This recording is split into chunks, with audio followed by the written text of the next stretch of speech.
Suara gamelan dari upacara pernikahan Wulan dan Bayu mengalun sampai ke seluruh sudut desa Bening. Di tengah keramaian, berdiri seorang perempuan tua bernama Mbah Warsih dengan tatapan penuh kebencian. Tangannya yang keriput mencengkeram erat sebuah kain hitam.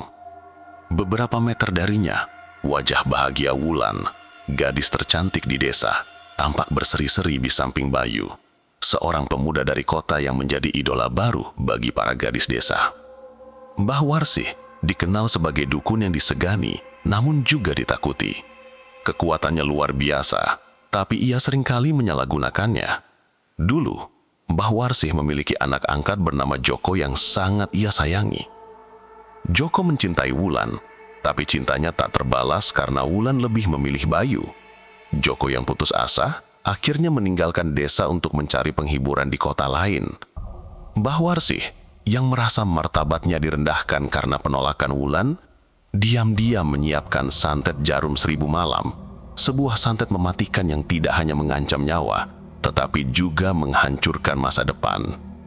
Ia yakin santet ini adalah satu-satunya cara untuk membalaskan dendamnya.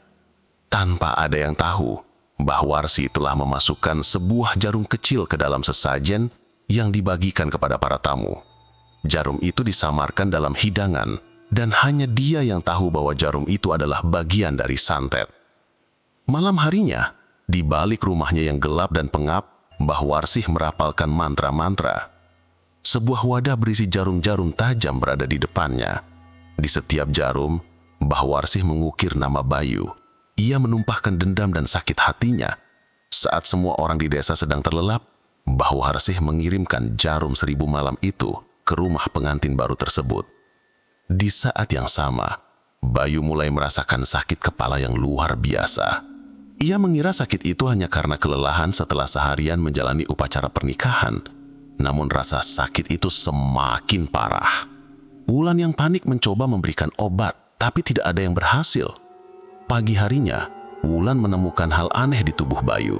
Terdapat bintik-bintik merah kecil seperti tusukan jarum yang tersebar di sekujur tubuhnya, seolah ada seseorang yang menusuknya ribuan kali saat dia tertidur.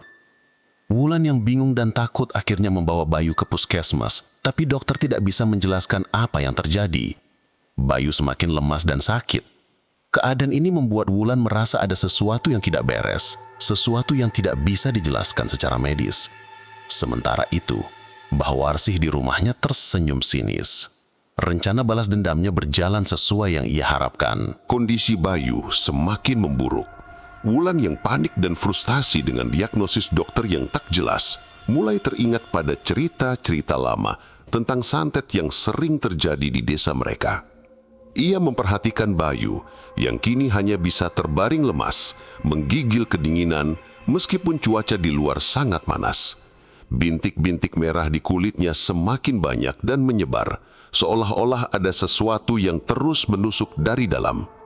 Wulan yang putus asa memutuskan untuk mencari bantuan dari luar dunia medis. Ia menemui Pak Karta, sesepuh desa yang dikenal memiliki pengetahuan tentang hal-hal gaib. Pak Karta mendengarkan cerita Wulan dengan seksama. Wajahnya yang tua dan keriput menunjukkan kekhawatiran yang mendalam. "Ini bukan penyakit biasa, Nduk," ujar Pak Karta. "Ini adalah santet, tapi santet yang sangat kuat, jarum 1000 malam." Wulan terkejut. "Jarum 1000 malam? Maksud Bapak?" Pak Karta menjelaskan bahwa santet jarum 1000 malam adalah santet pembalasan dendam yang sangat mematikan. Santet itu menggunakan jarum-jarum gaib yang terus-menerus menusuk tubuh korban dari dalam, menyebabkan sakit tak tertahankan, dan jika dibiarkan, akan berakhir dengan kematian.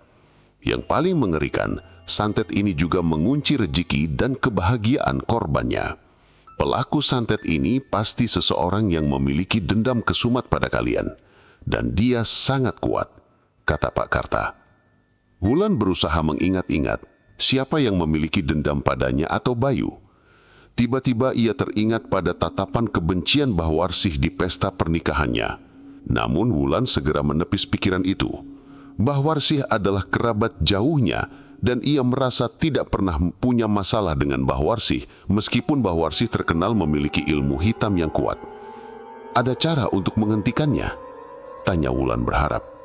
Pak Karta menggelengkan kepala. Ada, tapi sangat sulit. Kamu harus menemukan jarum asalnya.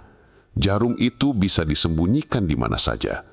Selama jarum itu masih ada, santet tidak akan pernah berhenti. Wulan kembali ke rumah dengan hati yang hancur.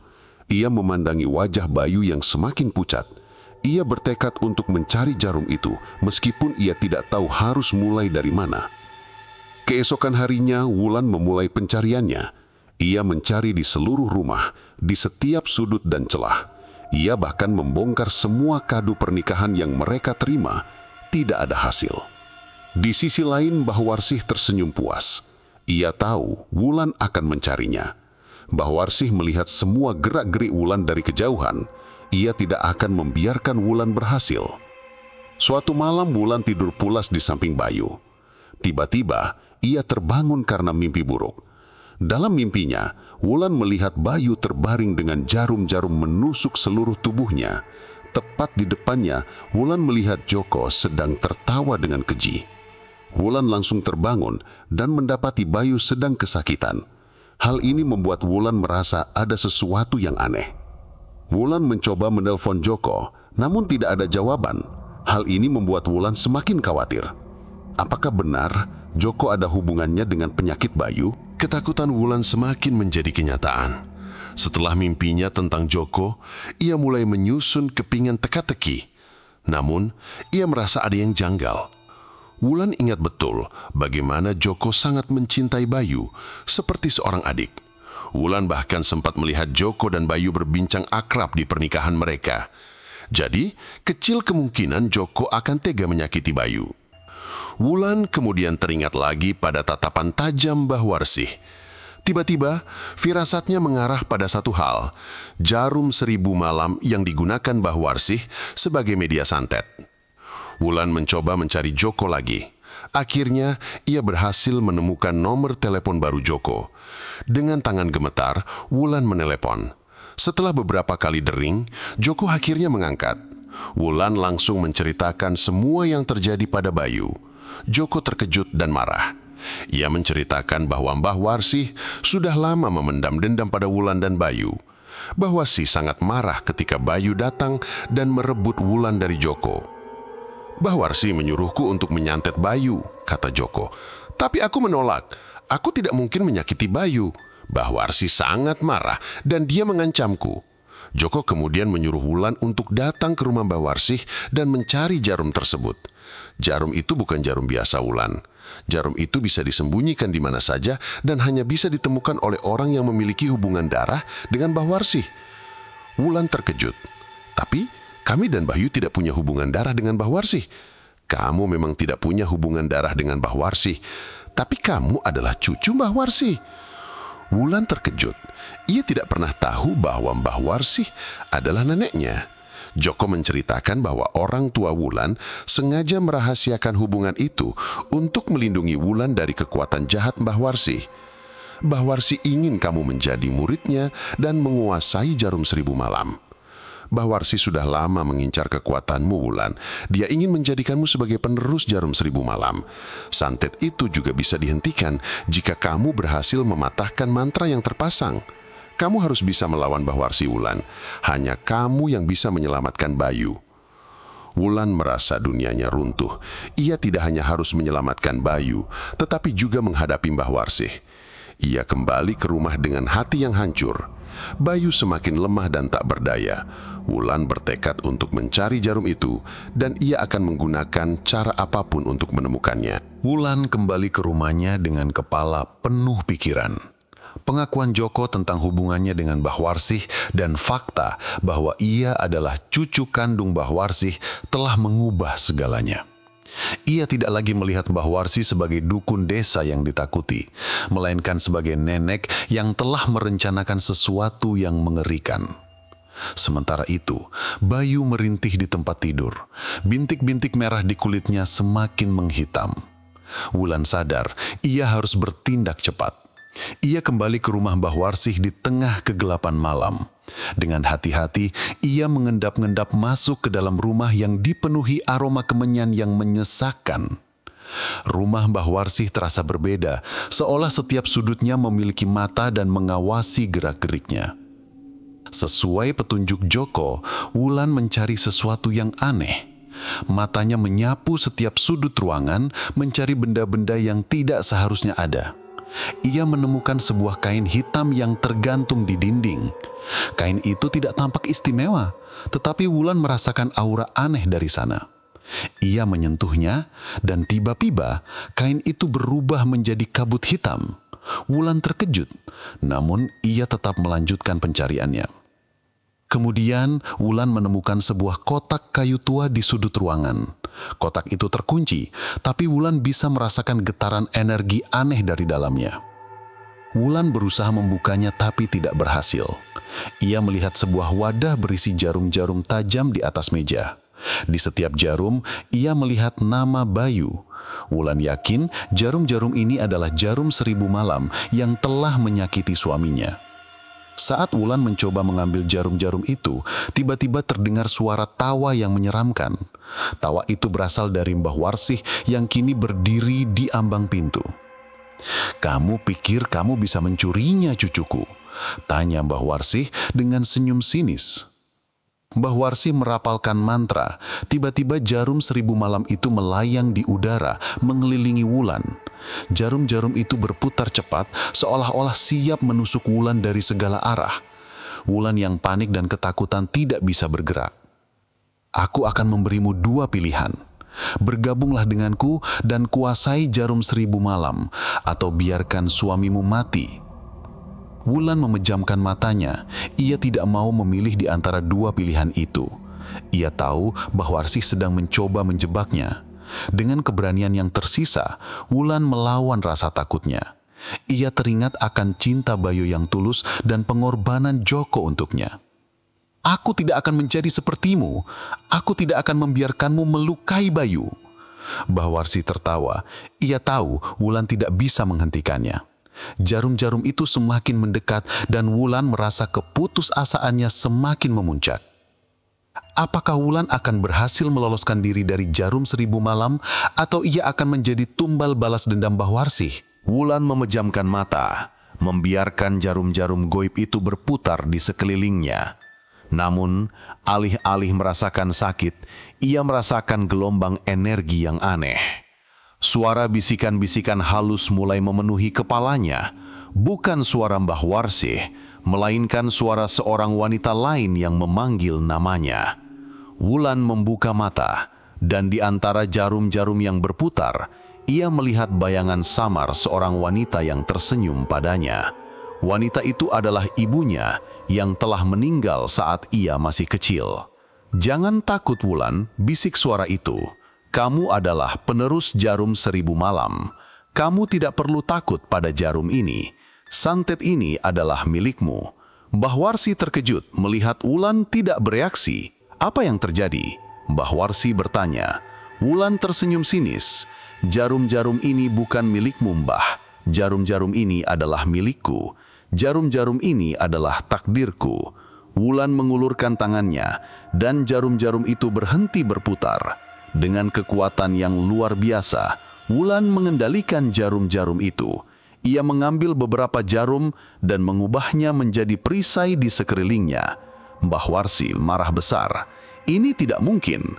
Bagaimana bisa kamu menguasai jarum 1000 malam?" teriak Mbah Warsih. "Karena aku adalah cucumu, Mbah. Aku adalah darah dagingmu. Aku adalah penerusmu."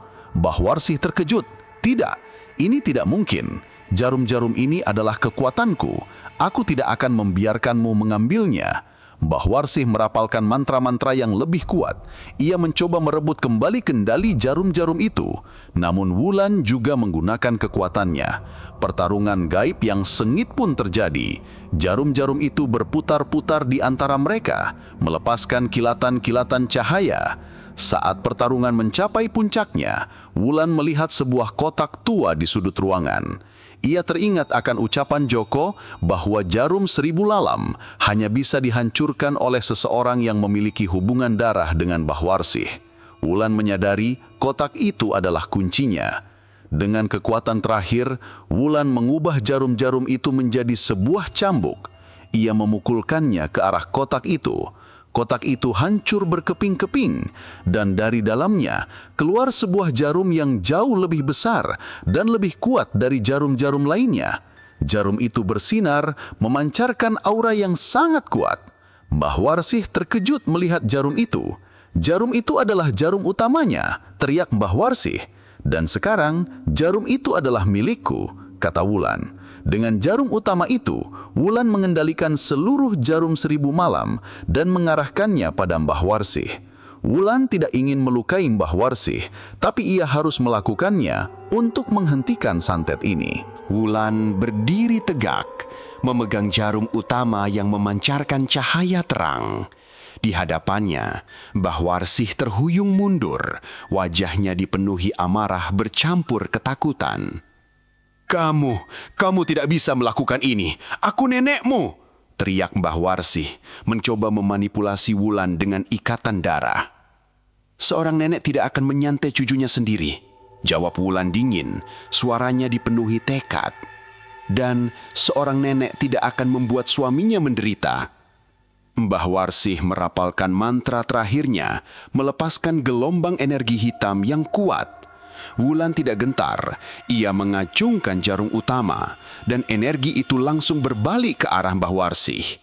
Mbah Warsih menjerit kesakitan saat jarum-jarum gaibnya sendiri yang kini sepenuhnya dikendalikan oleh Wulan berbalik menyerangnya. Jarum-jarum itu menancap di tubuh Mbah Warsih, bukan secara fisik, melainkan secara gaib, menyebabkan rasa sakit yang luar biasa. Mbah Warsih jatuh berlutut, nafasnya tersenggal-senggal, wajahnya yang keriput terlihat lebih tua, dan kekuatannya seakan terkuras habis. Ia menatap Wulan dengan tatapan yang kini bukan lagi kebencian, melainkan penyesalan. Maafkan aku, Wulan. Aku hanya ingin kamu menjadi sepertiku, bisiknya lemah. Wulan tidak menjawab. Ia tahu ini saatnya untuk mengakhiri segalanya. Ia memfokuskan seluruh energinya pada jarum utama. Cahaya dari jarum itu semakin terang, menembus kegelapan ruangan. Dengan satu gerakan tangan, Wulan mematahkan jarum utama itu menjadi 2. Seketika, jarum 1000 malam yang menusuk Buto Bayu dan yang berada di sekitar Mbah Warsih menghilang, seolah tidak pernah ada. Di rumah, Bayu tiba-tiba terbangun dari tidur panjangnya. Ia merasakan tubuhnya kembali normal. Bintik-bintik hitam di kulitnya memudar dan menghilang. Ia merasakan vitalitasnya kembali. Sementara itu, di rumah Mbah Warsih, Wulan menatap Mbah Warsih yang kini tergeletak lemas. Wajahnya pucat pasi, dan ia tidak lagi memancarkan aura gaib yang menakutkan. Wulan mendekati Mbah Warsih. "Mbah," panggil Wulan. Mbah Warsih membuka matanya yang sayu. Ia mengulurkan tangannya dan Wulan menggenggamnya. "Kamu telah mematahkan kutukan ini, Wulan. Kamu lebih kuat dariku," bisiknya lemah lalu menghembuskan nafas terakhirnya. Wulan terdiam, menatap sosok neneknya yang kini tak bernyawa. Ia tidak merasakan kebencian, hanya kesedihan. Ia telah berhasil mengakhiri teror santet jarum 1000 malam, tetapi dengan harga yang mahal. Ia kehilangan neneknya, dan ia juga harus menghadapi kenyataan bahwa ia memiliki kekuatan yang sama dengan Mbah Warsih. Wulan kembali ke rumahnya. Ia menemukan Bayu yang sudah sadar dan menunggunya. Wulan tersenyum, tetapi air matanya mengalir. Bayu memeluknya erat, merasakan kelegaan yang luar biasa. Ia tidak tahu apa yang telah terjadi, tetapi ia tahu Wulan telah menyelamatkannya. Hari-hari berikutnya terasa seperti mimpi buruk yang perlahan memudar. Bayu pulih sepenuhnya dan desa kembali normal. Tetapi bagi Wulan, tidak ada yang kembali seperti semula. Meskipun ia berhasil mematahkan santet dan menyelamatkan suaminya, ia merasa ada sesuatu yang tumbuh di dalam dirinya. Sebuah kekuatan yang asing dan menakutkan. Suatu malam, Wulan tidak bisa tidur. Ia bangkit dari ranjang, berjalan keluar rumah. Langit gelap dan sunyi, tetapi Wulan bisa mendengar bisikan-bisikan halus yang memanggil namanya. Bisikan itu bukan dari Mbah Warsih, melainkan suara yang mirip dengan suaranya, memanggil namanya dengan lembut, seolah-olah ia sedang berbicara dengan dirinya sendiri. Wulan mencoba mengabaikannya, tetapi bisikan itu semakin kuat. Bisikan itu menyuruhnya untuk mengendalikan jarum 1000 malam. "Kamu adalah penerusku," bisik suara itu. "Kamu harus menggunakan kekuatan ini. Kekuatan ini akan membuatmu kaya, kuat, dan dihormati." Wulan ketakutan. Ia tahu itu adalah kekuatan Mbah Warsih. Kekuatan itu telah merasuki dirinya. Wulan mencoba melawan, tapi tidak berhasil. Bisikan itu semakin kuat. Wulan merasa dirinya kehilangan kendali atas dirinya sendiri. Wulan yang panik kembali ke kamar. Ia melihat Bayu sedang tidur pulas dan ia merasa takut. Takut jika suatu saat ia tidak bisa mengendalikan kekuatannya dan menyakiti Bayu. Ia tahu bahwa ia harus melakukan sesuatu untuk menghentikan kekuatan ini. Keesokan harinya, Wulan mencari Joko. Ia menceritakan semuanya tentang bisikan itu dan tentang ketakutannya. Joko terkejut. "Mbah Warsih telah mewariskan kekuatannya padamu, Wulan," kata Joko. "Kamu harus bisa mengendalikan kekuatan itu. Jika tidak, kamu akan menjadi seperti Mbah Warsih." "Tapi bagaimana?" tanya Wulan. "Kamu harus pergi ke Gua Angker," jawab Joko. "Gua itu adalah tempat di mana jarum 1000 malam pertama kali dibuat. Di sana, ada sebuah batu yang bisa mematahkan kutukan." Wulan terdiam. Ia tahu pergi ke Gua Angker adalah pilihan yang sangat berbahaya. Namun ia juga tahu ia tidak punya pilihan lain. Ia harus melakukannya untuk dirinya sendiri dan untuk Bayu. Malamnya, Wulan meninggalkan rumah. Ia meninggalkan sebuah surat untuk Bayu. Ia berjalan sendirian menuju Gua Angker. Bisikan itu semakin kuat, mencoba membuatnya kembali, tapi Wulan tetap berjalan dengan tekad yang kuat. Di tengah perjalanan, Wulan mendengar suara aneh di belakangnya. Suara itu seperti desisan ular. Wulan berbalik dan ia melihat Joko yang sedang tersenyum dengan sinis. Wajahnya pucat dan matanya merah. "Kamu pikir aku akan membiarkanmu pergi, Wulan? Aku tidak akan membiarkanmu menghancurkan rencanaku." Wulan terkejut. "Joko, apa maksudmu?" "Joko yang kamu kenal sudah mati, Wulan. Sekarang aku adalah Joko yang baru, Joko yang akan menjadi penguasa jarum 1000 malam." Wulan menyadari bahwa ia telah salah. Joko tidak pernah berada di pihak yang sama dengannya. Ia telah menjadi bagian dari rencana Mbah Warsih sejak awal. Wulan mundur selangkah, napasnya tercekat. Joko berdiri di hadapannya, tetapi matanya yang kosong dan senyum sinisnya bukan lagi milik sahabat lamanya. "Kamu salah, Wulan," bisik Joko. Suaranya terdengar serak dan dalam. "Aku bukan Joko yang baru. Aku adalah tumbal yang berhasil diikat oleh Mbah Warsih. Mbah Warsih telah mengorbankan diriku untuk mendapatkan kekuatan jarum 1000 malam." Wulan terkejut. "Tapi kamu bilang kamu pergi ke kota." Joko tertawa sinis. "Itu hanya kebohongan, Wulan. Aku pergi ke kota untuk mencari cara mematahkan jarum 1000 malam. Tapi aku tidak bisa melakukannya. Mbah Warsih menemukanku dan mengikatku dengan santet. Sekarang, aku harus melayaninya." Joko mengulurkan tangannya dan tiba-tiba tali-tali gaib muncul dari tanah, melilit kaki Wulan. Wulan berusaha melepaskan diri tapi tali itu terlalu kuat. "Kamu tidak bisa lari dariku, Wulan. Kamu adalah penerus jarum 1000 malam. Kamu harus menerima takdirmu." Wulan tidak menyerah. Ia tahu ia harus melawan. Ia memfokuskan kekuatannya. Dari telapak tangannya muncul cahaya keemasan. Cahaya itu memancar ke arah Joko dan tali-tali gaib itu langsung putus. Joko terkejut. Ia tidak menyangka Wulan memiliki kekuatan sebesar itu. "Bagaimana bisa?" tanya Joko. "Aku tidak tahu, tapi aku tidak akan membiarkanmu menyakitiku." Joko yang marah menyerang Wulan dengan kekuatan penuh. Ia melepaskan energi hitam yang kuat. Wulan menangkisnya dengan perisai cahaya. Pertarungan gaib yang sengit pun terjadi. Wulan dan Joko saling menyerang, melepaskan gelombang-gelombang energi yang kuat. Di tengah pertarungan, Wulan melihat sebuah batu besar di depan Gua Angker. Ia menyadari batu itu adalah batu patah kutukan yang diceritakan Joko. Wulan tahu ia harus mencapai batu itu untuk menghancurkan kekuatan jarum 1000 malam. Wulan mencoba berlari ke arah batu itu, tapi Joko menghalanginya.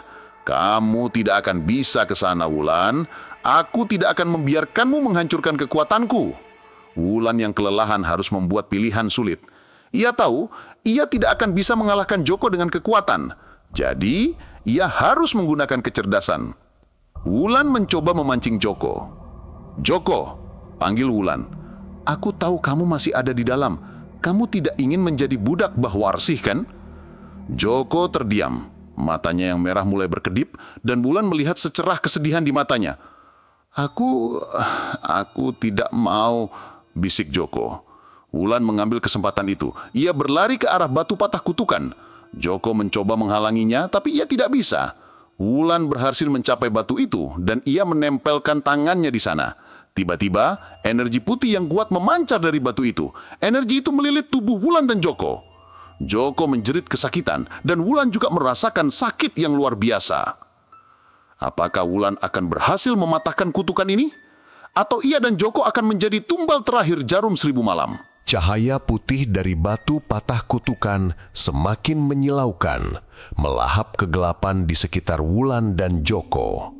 Joko menjerit kesakitan, tubuhnya yang kerasukan seolah terbakar dari dalam. Perlahan tapi pasti, aura gelap yang menyelimutinya mulai memudar.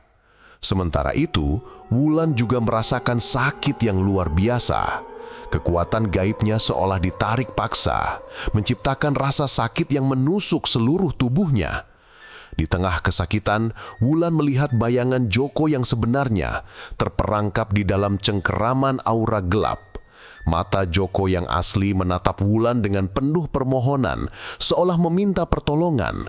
Wulan menyadari batu patah kutukan tidak hanya mematahkan kutukan, tetapi juga memisahkan jiwa Joko dari pengaruh santet. Wulan memfokuskan seluruh energinya pada Joko.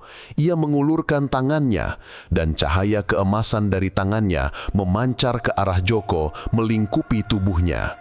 Joko menjerit sekali lagi, dan aura gelap itu terlepas dari tubuhnya, kembali ke dalam batu. Joko jatuh berlutut. Nafasnya tersengal-sengal. Ia sudah kembali menjadi dirinya sendiri.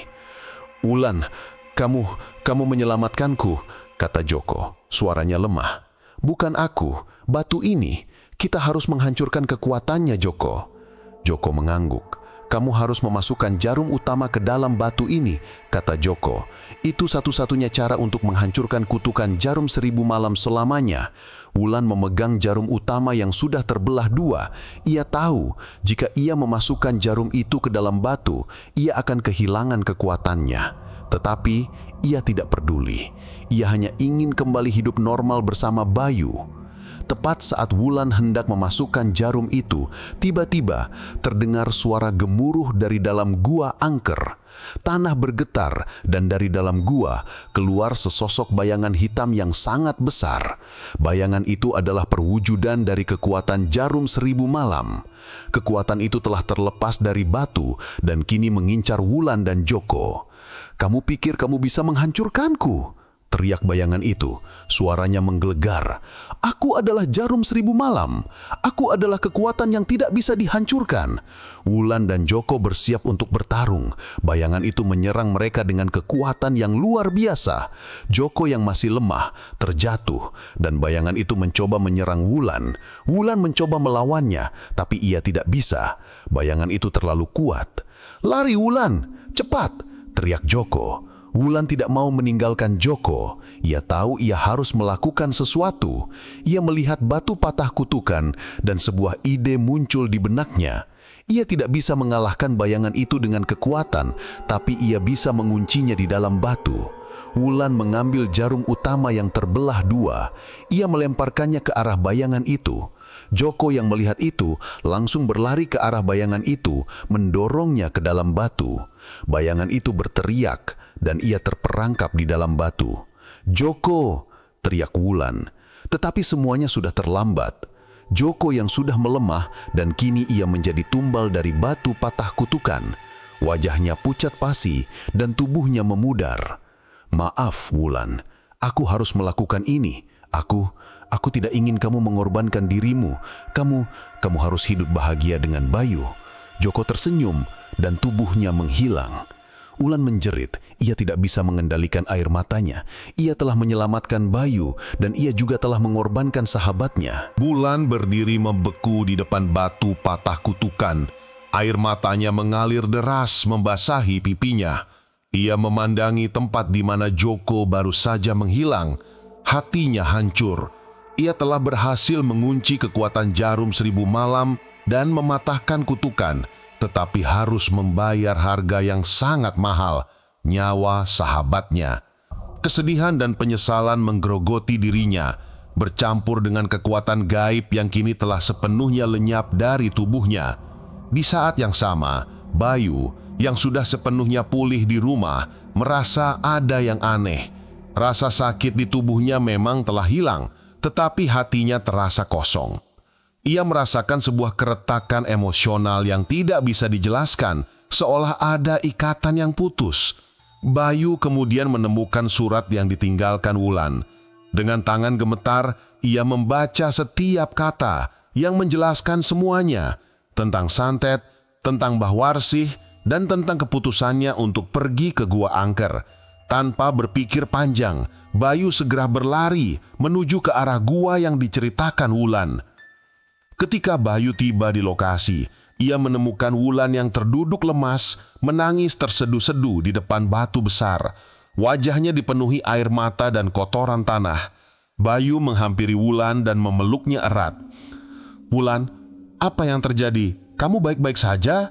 tanyanya panik. Wulan hanya bisa menangis. Ia tidak bisa mengucapkan sepatah kata pun.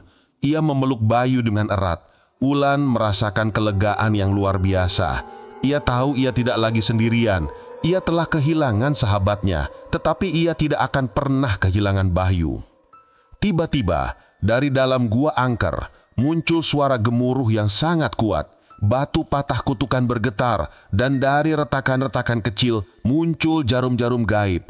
Ribuan jarum itu terbang ke udara, mengarah ke arah Wulan dan Bayu. Wulan dan Bayu terkejut. Mereka tidak menyangka bahwa kutukan itu belum sepenuhnya hancur.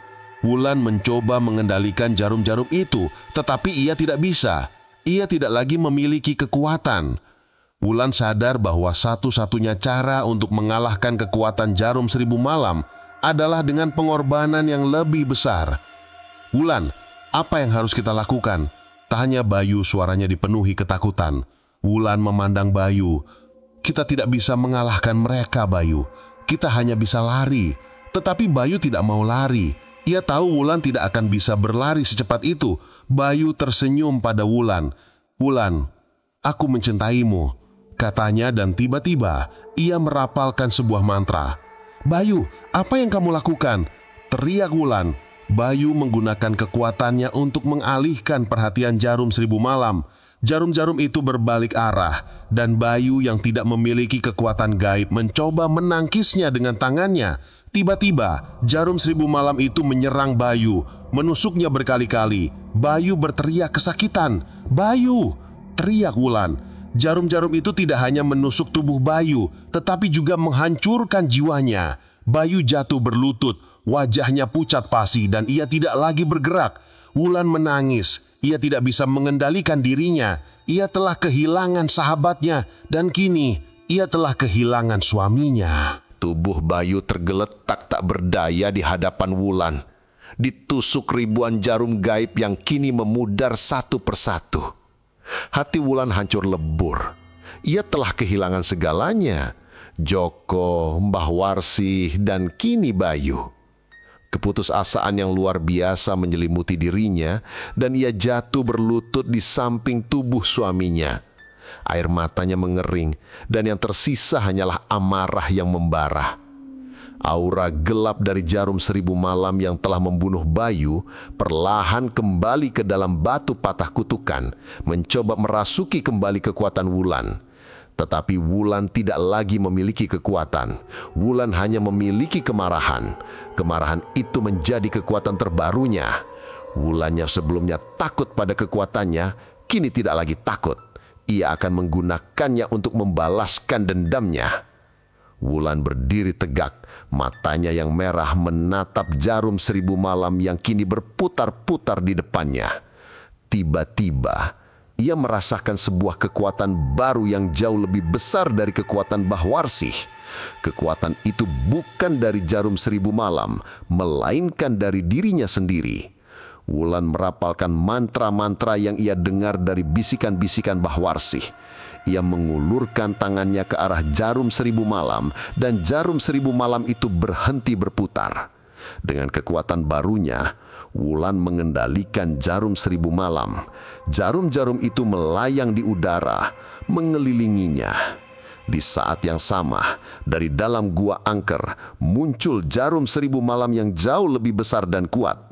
Jarum itu adalah perwujudan dari kekuatan Mbah Warsih dan Joko. Jarum itu melayang ke arah Wulan, mencoba menyakiti Wulan.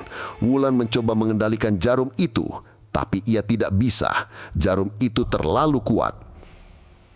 "Kamu pikir kamu bisa mengalahkanku?" teriak jarum itu. "Aku adalah kekuatan yang tidak bisa dihancurkan. Aku akan membunuhmu dan menguasai seluruh dunia." Wulan tidak menyerah. Ia tahu ia harus melakukan sesuatu. Ia melihat bayangan Joko dan Bayu. Mereka tersenyum padanya, seolah memberikan kekuatan padanya. Wulan menyadari ia tidak bisa mengalahkan jarum 1000 malam dengan kemarahan. Ia harus mengalahkannya dengan cinta. Wulan memfokuskan seluruh kekuatannya pada jarum 1000 malam dan ia memasukkan semua cintanya pada Bayu dan Joko ke dalamnya. Cinta itu menjadi energi putih yang sangat kuat, mengalahkan aura gelap jarum 1000 malam. Jarum itu berteriak kesakitan dan ia terbelah menjadi dua. Tiba-tiba jarum 1000 malam yang terbelah itu terbang ke arah Wulan dan menusuk jantungnya. Wulan jatuh berlutut. Napasnya tersenggal-senggal. Ia melihat darah yang mengalir dari dadanya. Wulan tahu ini adalah akhirnya. Tetapi ia tidak menyesal. Ia telah menyelamatkan seluruh desa dari teror santet. Wulan tersenyum. Ia melihat Bayu yang kini berdiri di depannya. Bayu tersenyum padanya dan mengulurkan tangannya. "Ayo Wulan, kita harus pergi." Wulan mengangguk dan ia meraih tangan Bayu. Mereka berdua berjalan ke dalam kegelapan. Wulan membuka matanya. Ia tidak berada di gua angker, juga tidak berada di sisi Bayu. Ia berada di sebuah tempat yang asing, dipenuhi kabut putih yang tebal. Di depannya, ia melihat sosok Bayu dan Joko. Keduanya tersenyum. Wajah mereka berseri-seri. "Bayu, Joko," panggil Wulan. Ia mencoba mendekati mereka, tetapi ia tidak bisa bergerak. "Kamu telah mematahkan kutukan, Wulan," kata Bayu, suaranya lembut. "Kamu telah menyelamatkan kami. Kamu telah menyelamatkan seluruh desa. Kamu adalah pahlawan kami." "Tapi aku tidak bisa," bisik Wulan. Air matanya mulai mengalir. "Aku telah membunuh kalian berdua. Aku telah gagal." "Kamu tidak gagal, Wulan," kata Joko. "Kamu telah mengorbankan dirimu untuk kami. Kamu telah mengorbankan dirimu untuk cinta. Kamu telah membuktikan bahwa cinta lebih kuat dari segalanya." Wulan menangis. Ia tahu mereka sudah tidak ada. Ia telah mengorbankan dirinya untuk mereka. "Kamu harus kembali, Wulan," kata Bayu. "Kamu harus kembali ke dunia. Kamu harus hidup bahagia. Kamu harus menjadi dirimu sendiri." "Tapi aku tidak bisa hidup tanpamu," kata Wulan. "Kami akan selalu bersamamu, Wulan. Kami akan selalu ada di hatimu." Tiba-tiba, kabut itu mulai memudar dan Wulan melihat cahaya terang di depannya. Bayu dan Joko tersenyum dan mereka perlahan menghilang. Wulan menjerit. Ia tidak ingin mereka pergi. Ia ingin kembali bersama mereka. Saat Wulan membuka matanya, ia berada di sebuah rumah sakit. Di sampingnya, duduk seorang pria paruh badan yang memiliki kemiripan dengan Bayu. Wulan yang bingung bertanya, "Siapa Anda?" "Saya ayahmu, dan kamu adalah putriku, Wulan." Wulan terkejut. Ia tidak pernah tahu bahwa ia memiliki seorang ayah. Ayahnya menceritakan bahwa Mbah Warsih adalah neneknya, dan ia telah dirawat di rumah sakit jiwa selama bertahun-tahun setelah ayahnya menemukan Wulan, dan ia membawa Wulan untuk dirawat di sana. Mbah Warsih telah mengikat kekuatan jarum 1000 malam ke dalam Wulan. Ayahnya juga menceritakan tentang Bayu, seorang pemuda yang datang ke rumah sakit untuk menjenguknya. Wulan yang bingung bertanya, "Tapi siapa Bayu?" "Bayu adalah pemuda yang mencintaimu. Dia ingin menikahimu, tapi kamu tidak bisa mengingatnya." Wulan terkejut. Ia tidak bisa mengingat Bayu. Ia tidak bisa mengingat apapun tentang masa lalunya. Ia hanya bisa mengingat Mbah Warsih, Joko, dan dirinya sendiri. Ketika Wulan keluar dari rumah sakit, ia pergi ke desa. Ia melihat rumahnya, rumah Mbah Warsih, dan gua angker. Semuanya terlihat sama, tetapi semuanya terasa berbeda. Wulan menyadari ia tidak lagi bisa kembali ke masa lalunya. Suatu hari, Wulan bertemu dengan seorang pemuda yang datang ke desa. Pria itu adalah Bayu. Wulan yang tidak bisa mengingatnya bertanya, "Siapa namamu?" "Namaku Bayu," jawab pemuda itu. Wulan tersenyum. Ia tidak bisa mengingat Bayu, tetapi ia bisa merasakan cinta di dalam hatinya. Ia tahu cinta itu adalah milik Bayu. Cerita berakhir dengan Wulan dan Bayu kembali bersama. Wulan yang kehilangan ingatannya kini memiliki kesempatan untuk memulai kembali. Ia tidak lagi takut pada kekuatannya. Ia tidak lagi takut pada masa lalunya. Ia telah menemukan cinta sejatinya dan ia akan hidup bahagia.